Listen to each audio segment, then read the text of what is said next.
It's the Ross Tucker Football Podcast. Oh, yeah, it is. But it's not just any Ross Tucker Football Podcast. It's a Wisdom Wednesday, presented, of course, by DraftKings. I am Ross Tucker, former NFL offensive lineman, 5 teams, 7 years, classic journeyman.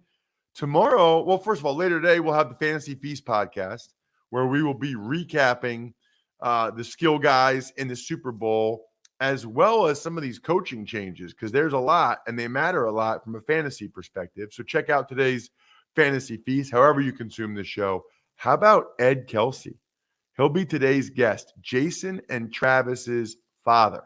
Everybody was talking to their dad and their mom last week before the Super Bowl. I'm curious, what was it like watching the game? What was it like after the game? Were you thinking more about Travis, who won, or Jason, who lost? Because I feel like as a parent, I'd be more worried about the son that lost and feeling bad for him. Fortunately, they both had already won a Super Bowl, so that certainly helps. I think I said this, but we're presented by DraftKings. We'll have a Spread the Word winner on a Greg Cosell Thursday tomorrow. All you have to do is rate and review the show on Spotify and then send me the screenshot of that, ross@rosstucker.com. That is easy. You pull up the Spotify app, you type in Ross Tucker Football Podcast or any of the podcasts, 5-star, Ross is amazing, my favorite show, screenshot, share, email, ross@rosstucker.com. The whole thing takes you less than 30 seconds, and you can win one of these awesome press passes I have, or a signed card, signed picture, whatever you want. Sponsor confirmation. You guys know I'm big on West Shore, big on Labatt, Raycon, ExpressVPN. Check them all out over at rosstucker.com. And then we'll have the YouTube shout-out winner. That's simply someone that subscribes to youtube.com/RossTuckerNFL, which is where you can see the highlight clips and the full-length episodes of all of our content, by the way. youtube.com/RossTuckerNFL. And if you reply to any of the videos with a comment saying, Ross, I want the video, boom, you get a great chance to get it. It's Big Show time. The Big Show. As promised, we are joined by the father of Jason and Travis Kelce. Did a lot of media stuff last week. I don't know how much he's doing this week here on the Ross Tucker Football Podcast. The great Ed Kelce. Ed, you did a lot of stuff last week, didn't you? Well, I was on a lot of radio shows. I did some some Cleveland local television stuff. And I was, got to go on NFL. Good Morning Football was pretty cool, and but did a lot of radio stuff. Did a few different podcasts. So that's awesome. Have you done anything since the Super Bowl, or is this your first one? Oh, I had a call into to a radio station in Cleveland. The sports giant there, an AM station, WTAM, called into them yesterday afternoon before I boarded the plane. So, and that's just, kind of partial to the hometown guys. Yeah, absolutely, man. I love going on in Cleveland. I always say I was there for like a month. They traded for me when Charles Bentley tore his knee up. They traded for me, so I was there. I started the last 3 preseason games. And then the Eagles screwed me. They traded for Hank Fraley from the Eagles, and the Browns cut me. So I got to be the only guy that started 3 games for the Browns, was there for a month, and didn't even make the team. Yeah, well, I'm not going to make any derogatory comments about the Browns management. I think there's lots of that stuff out there. Hey, so Ed, I want to start with this. I noticed you didn't watch the Super Bowl with your wife. Talk to me about that. Why is that typical you don't watch it with her, or was it just because of the Super Bowl? Well, first, she's my ex-wife. Oh, there you go. Okay, and there's typically we watch most games together. The opportunity came for her to sit up with in the booth, in the thing with Roger Goodell and everyone else that was up there. And I'm more of an in the stands, watch the game type guy. Plus, my granddaughters and my daughter-in-law and her folks were downstairs, were down in the stands, so I just chose to do that. So you were with Jason's family. I was Jason's family, yes. That's cool, man. Very cool. So I got a million questions for you. So first of all, All right. while you're watching the game, what were sort of the emotions? I know it's not the first time they played against each other, so maybe you're kind of used to it. But what were your emotions watching the game? I don't know. I think every time the either offense stumbled, kind of felt a groan, if you know what I mean. May have been once or twice when the Chiefs hit something really big. I was kind of excited, but always, shit. You know what I mean? Excuse my French, but at the same time, you're sorry to see your son's team get hit with a big play, but you're also happy to see your son's team make a big play. So Were you Ed? Was it unique for you since you were with Jason's family? Did you kind of have to catch yourself or watch yourself? I did. Not only you were that, among all Eagles fans. well, not only that, they had me mic'd up. That is the NFL Network. They had me mic'd up. Are we still on? Yeah, we got you. Okay, I lost the picture somehow. Oh, there it is. Okay, yeah, I was mic'd up by the NFL, and that. So you had to be very, very careful what I said. And I sat next to Jason's agent, and that's always a lot of fun because agents are typically guys that know a lot about football, and it's great to sit with them. So and you can make comments to them that you don't necessarily want the whole world to hear. Right. And so I had to watch my P's and Q's there. But it was, I wasn't too worried about it. I mean, I could, I was, that first series the Chiefs had where they just hit Travis 3 times and scored. Yeah, I'm pretty excited about that, to say the least. I was going to say, so what was your daughter-in-law and your granddaughters and even your daughter-in-law's parents, what were they thinking when you were excited about Travis having the catches? They know. They kind of get it? Yeah, they get it. Certainly, of course. Yeah, they certainly get it. I mean, they're both big Eagles fans. They've been here all their life, but they understand what it's like to have a son. They understand what it's like for me to have Jason on the Eagles. They also know what it's like to have Travis on the Chiefs. And they enjoy watching Travis. I mean, they know Travis, any chance he gets, he's in here. He's in Philly just to see the girls.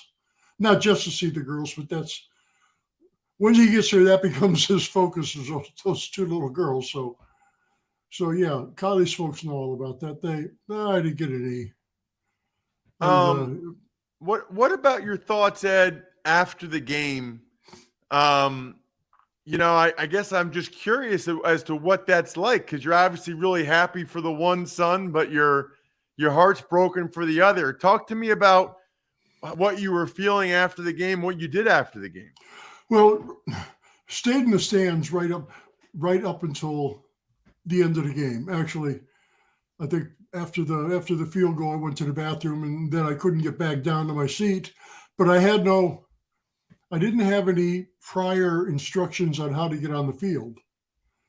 So I had to track down, got one of the stadium security people who had to call a supervisor, who walked me as far as he could. Then I had a problem with the pass to get through through security to actually get down the ramp onto the field. And then that became a nightmare. Meanwhile, I'm getting texts from Jason. I mean, he went out to see Travis right after the game, and he saw his mother, and I think he was hanging around for a chance to see me. And I didn't get on the field in time until he gave up and went in the locker room. Now, fortunately, as soon as I got on there, Travis came off an interview. I saw him right away, and then I, tried to pretend I know what I'm doing and just walk right into the Eagles locker room. And that didn't work, by the way. But I did talk to some people, and suddenly Jason appeared. So I got to spend a few minutes with him.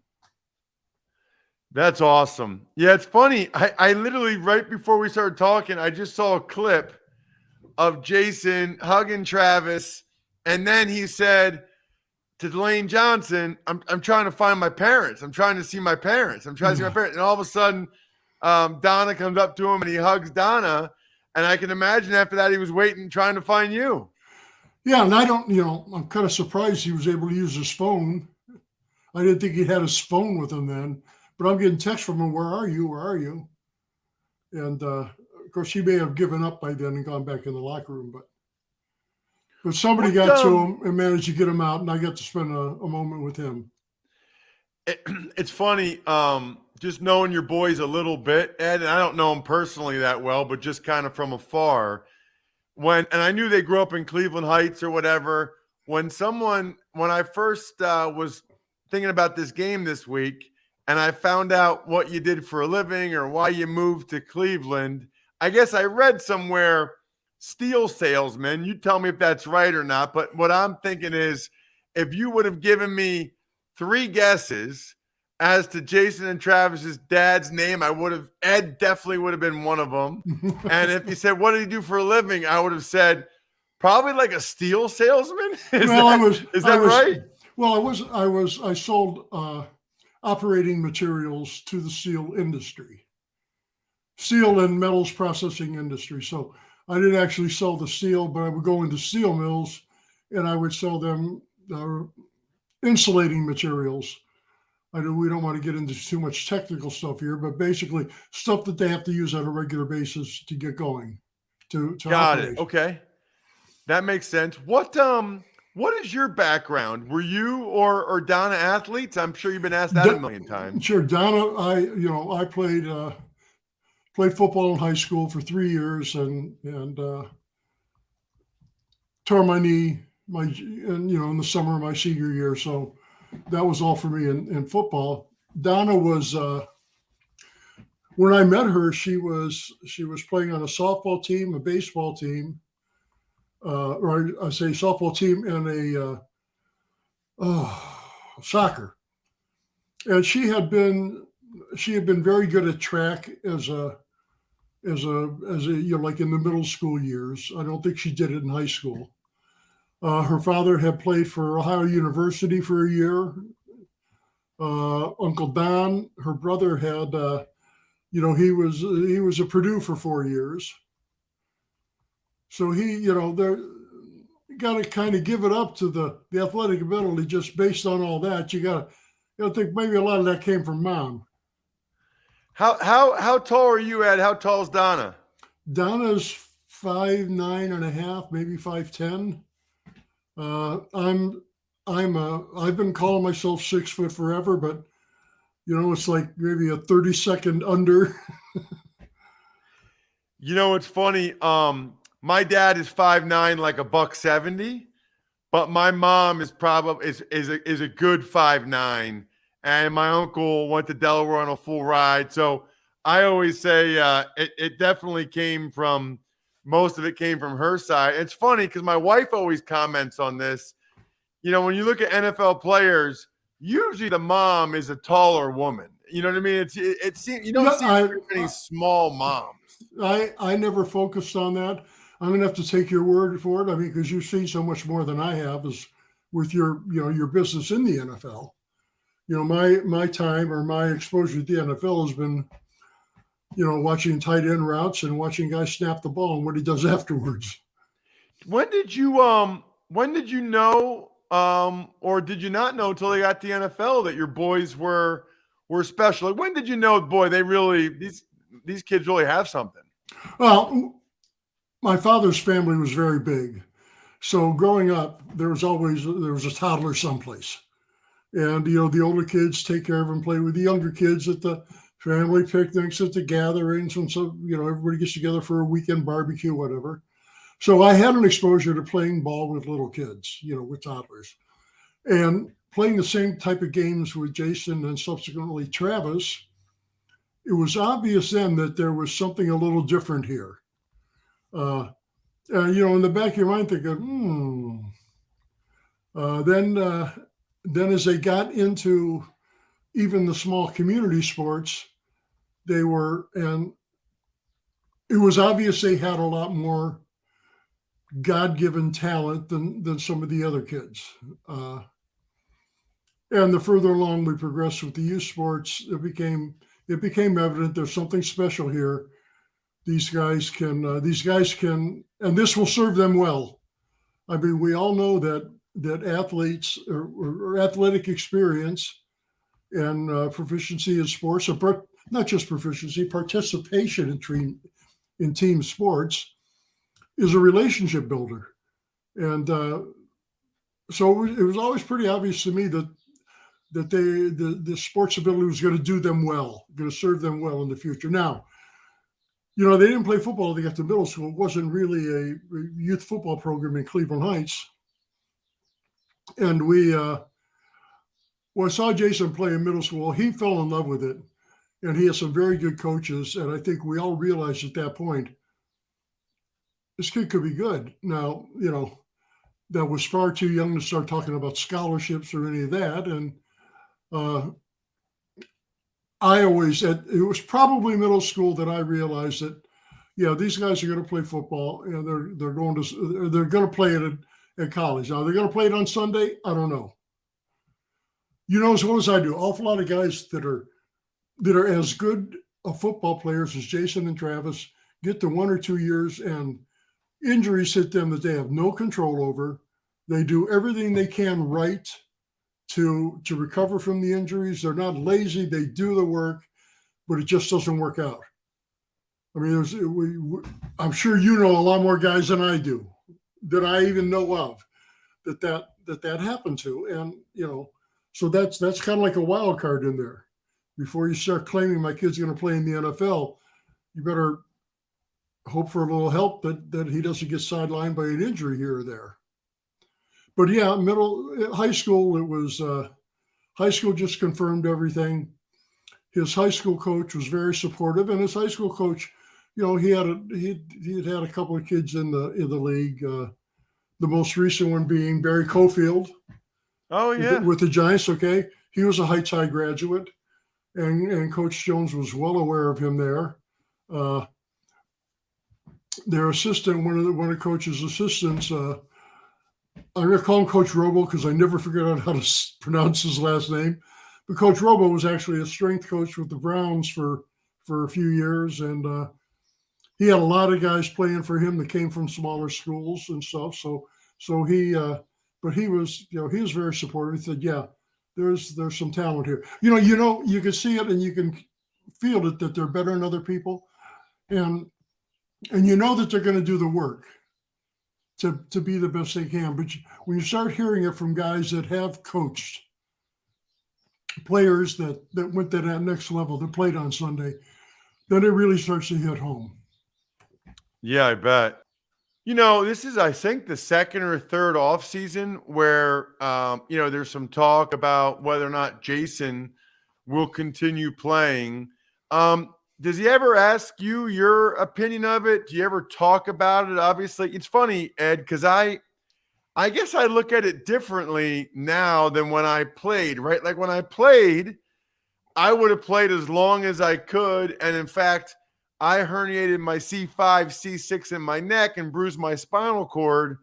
And when Washington's spinal surgeon said, you're 28, you went to Princeton, maybe go get a real job, I was almost like, okay, right? Like, yeah. But now that I look back on it now, I have two little girls. Mine are 9 and 11, so they're older than Jason's. But boy, I really I think that would be a tough decision every year because about the wear and tear on the body, about some of the research out there about the hits to the head, but he's also still playing so well and he makes so much money and all that stuff. I guess, are you able to give him any additional perspective when he's thinking about that stuff or talking about it? I don't think I can. I think this has got to come from the heart. This has got to be very organic, Jason, if you will. I know I don't think he ever expected to be playing 12 years. And certainly he is off the field and in the off season, he's wrapped up in those little girls. And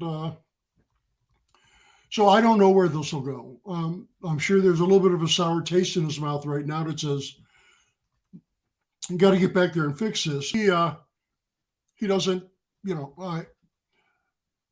as far as advising him, I'm not in a position to do that. That's something each guy's got to do. And there's a few things, like you say, he's at the top of his game, which means he can make a lot of money next year. There's a lot to be said for walking away at the top of your game. I think we just got to wait, and he's got to weigh the situation. Kylie, that is his wife, just gave up trying to figure it out. She says, I'll know he's retiring when he stands up in front of a podium in March and says, that's it, I'm done. And then starts to lose weight. Okay. Like you did, I'm sure you did. All these guys do all the big uglies. First thing they do when they quit this game is they get the weight off and they feel better. And once that happens, you're not coming back. So it's not like, Gronk or Brady, I'm retiring. You step into retirement, then all of a sudden, I think I'll go back. Once you start losing that weight, that pretty much ends your career. So I think, Ed, when I got hurt, I think I was 312, and that was like the third or fourth preseason game. By Christmas, I was 248. Yeah. I was so upset about football being over, and just kind of like, it's an identity for all of us. Sure. And I had heard from people, you don't stay the same. You either balloon up or you lose the weight, and your best bet is to do it right away. So I just dove into trying to do it right away, because the sooner you get it off, the better it is for everything. Sure. That's right. That locker room is hard to quit. I know that. Oh man. That's what every guy says. That's it's not the game as much as it is the locker room. I just miss the guys. And it's hard to get that back. I mean, you're not going to get that back. That's something that you guys get to cherish. That's your own. You know what? It's truly unique, and the real world life is not like the locker room. It's just different. The last thing I have for you, Ed, isn't even really a question. I think it's just a comment. So, and I'm sure it doesn't change when you're your age. Maybe it does. I don't know. But I mentioned the two daughters I have. I feel like I just want them to be happy, and I want them to be good people. And I think this, and people probably tell you, but just watching Jason, I've talked to him a few times, but watching the type of person that he is, the way he treats people, the way he dives into the charity stuff, like the Eagles autism and what he does at Sea Isle and in the city. Sure, the B. Philly Foundation with what he's doing with the empowering students and their families. I guess I just feel like you must be so proud, more than the football player he is, but just the type the type of young man he's turned out to be. Yes, yeah, he's done some wonderful things, and I could see him continuing that in some capacity for the rest of his life. That's the way he's built. Ditto for Travis right here. I don't know if you could see this. It's my Operation Breakthrough T-shirt. I don't think you can catch that very well, but nice. Operation Breakthrough in Kansas City, where Travis started up an ignition lab, which is basically providing vocational guidance to kids so they can experience different things like welding. Podcast production is one of their things. Oh. They're learning graphic arts. They're learning computer repair. They're rebuilding a '69 Chevelle Super Sport. It's going to come out all electric and pull 50 horses more than it did off the line. Okay, it's going to pull 400 horses, and I think there were only 350 horses off the line when they came out. So the kids get an exposure to all that, and Travis was very fortunate to hook up with Mary Esselman, the CEO of Operation Breakthrough, and wondered how he could help. I think Andy Reid had sent him there with a couple other tight ends his rookie season just to read to the kids, and Travis decided to get involved, and with Mary's help and guidance, he's been instrumental in getting some projects started and doing some very fine things. So, yeah, the boys are awesome with what they do off the field. And you're absolutely right that that is at least as important, if not more important, than what they do on the field. I mean, what they do on the field enables them to do the rest. And you're very happy, very happy, very proud as a parent to see them take that interest and initiative and move forward like that. Ed, thank you so much for coming on the show. I really appreciate the time. This is exactly what I'm looking for. Thank you. Ross, anytime. You have a good day. That guy was awesome. I knew he would be. Just a salt to the earth guy. Appreciate Ed Kelce coming on. I knew it. I knew the mom was an athlete. I could just tell. Interesting what he said about retirement too, I think, as it relates to Jason. Speaking of knowing it, I knew West Shore was good. I didn't know they were this good. They make remodeling your bathtub, your shower area convenient and easy. They literally replaced both of our upstairs. What's it called? Oh my gosh, I'm forgetting what it was. Plastic. What is it again, Jack? Vinyl, I think is what we decided. Fiberglass. Vinyl or fiberglass. Fiberglass. They literally replaced both of our fiberglass tubs and put in these beautiful showers in one day, which is just insane. And look, my wife picked everything out. I'm not going to lie. They came on a Tuesday night at 7 because my wife works. So the Tuesday night at 7, they come to the house. They show you everything. My wife picked everything out because she's particular about that stuff. They come in one day and they knocked out 2 showers in one day. That is not easy to do. You guys got to see the before and after pictures. So worth it. So awesome. westshorehome.com/Ross. They got all kinds of pictures of my house. They got videos of me and my house. I think you guys will be curious to see what it looks like. And you can get a free consultation. And you can get 20% off a shower or bath remodeling project. It's westshorehome.com/Ross. westshorehome.com/Ross. Tuck's Takes. All right, Ross, we'll start with the Indianapolis Colts hiring Eagles offensive coordinator Shane Steichen as their new head coach. Kind of knew that was coming. Shane is excellent. Big fan of him. I put that on Twitter at Ross Tucker NFL, both talking with him in person, in production meetings, what he did on the field for the Eagles.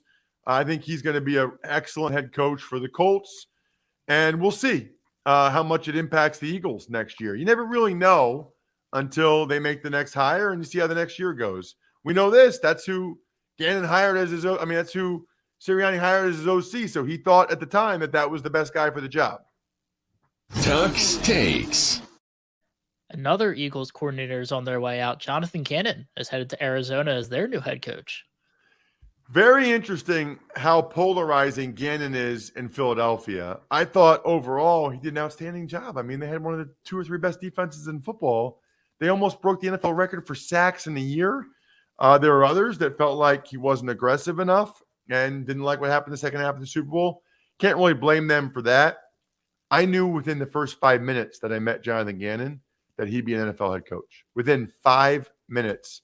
Not surprised at all by this hire. I also think the Cardinals got a good one. Tuck's Takes. The Las Vegas Raiders officially move on from Derek Carr, releasing him on Valentine's Day. So we talked about this on Monday. That video, by the way, Jack, has gotten a lot of attention. I don't know how it's doing on TikTok or Instagram Reels, but on Twitter, at Ross Tucker NFL, how's it doing on Instagram Reels and TikTok and Facebook? Instagram and Facebook, it's doing pretty well, and TikTok, it did tremendous. Almost at 200,000 views already. It's one of our best videos of recent. Awesome. Love it. Thank you. Tuck's Takes. Another coaching news, Baltimore Ravens finally find their offensive coordinator going to Georgia and hiring Todd Monken as their new OC. Love this hire. 2-time NFL OC. Did a tremendous job at Georgia. They ran more of a pro-style system at Georgia, but he also is very familiar with the college concepts. So if they keep Lamar, I think Monken's a guy that can do a great job. Look, he got a lot out of Stetson Bennett, and certainly Lamar Jackson's a heck of a lot more talented than Stetson is, although Stetson's more talented than he gets credit for. Tuck's Takes. the Carolina Panthers continue to add their stellar coaching staff, bringing in Deuce Staley and Jim Caldwell as assistant coaches. So I don't know if David Tepper, the Panthers owner, is just outspending people and realizing there's a competitive advantage to be gained by being the team that's willing to pay more for these salaries, or this is just Frank Reich and his recruiting, or people just like Frank Reich this much. But the staff that they are building there in Carolina is incredible and gives them a great chance to be one of the surprise teams next year. Tuck's Takes. Following his Super Bowl victory on Sunday, quarterback Chad Henne calls it quits and retires after 15 years in the NFL. And he will be on the podcast to talk about retiring sooner rather than later. 15 years, 2 Super Bowl rings, $40 million. Basically, if you're friends with him like I am, he's a jerk. I mean, that's what it really comes down to. No, I'm happy for him. Tuck's Takes. We already got some free agency news. Giants re-sign exclusive rights free agent tight end Lawrence Cager. By the way, when Chad posted on Instagram that he was retiring, he had the wrong beer in his hands. I mean, if you're going to post a retirement beer, it better be a Labatt Blue Light. I mean, so much better than the beer he had in his hand. I've had plenty of the beer that Chad's had in his hand back in the day. Let me just tell you, Labatt Blue Light, way better. So if you're going to post a retirement picture, make sure it's Labatt Blue Light and live life to the power of we. Always enjoy responsibly beer. Labatt USA, Buffalo, New York. Cager actually was pretty good towards the end of the year. I think he has a chance to be have a really good year next year. Tuck's Takes. Former Eagles safety Chris Maragos was awarded $43.5 million from Rothman Orthopedics for his end-of-career malpractice. Wow. That's wild. The only thing I need to ask about that might be an Andrew Brandt one, is, when I was playing, there was something in the CBA. You weren't allowed to sue a team doctor for malpractice. So some guys would get surgery from people outside other than the team doctor, either because they thought that person was better or because they wanted to maintain their rights in case something went wrong. They wanted to maintain their legal rights. So I guess maybe the guy was not the Eagles team doctor. I don't know. Tuck's Takes. 113 million people watch the Super Bowl, the most in 6 years and the third most ever, while 118 million tune in to watch Rihanna at halftime. You know who didn't watch the Super Bowl? Maddie Levy. You know who's going to be on Monday's Ross Tucker Football Podcast, which, by the way, might be on Tuesday. Depends on what time I get back on Monday from a family ski trip this weekend. So just so you know, Ross Tucker, we'll have the college draft bright and early Monday morning, because we'll record that tomorrow. So you guys have something fresh and new early Monday morning. But then I don't know when the Ross Tucker Football Podcast is, but we will have Maddie Levy, one of the 200 million people that did not watch the Super Bowl. I've been talking about this for years. I am so excited to learn more about this and how somebody actually doesn't watch the Super Bowl. And did they grow up not watching it? What do they do during it? Fascinating. Shout outs, of course, myfrontpagestory.com, always, backofficeschedule.com, Evergreen Economics, go-bangles.com, steakhousesports.com, humanheadnyc.com, Sporticulture, Pizza Boy Brewing, Even Money Podcast already posted.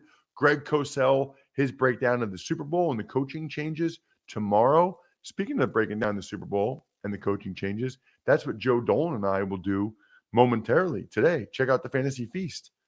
I think we're done here.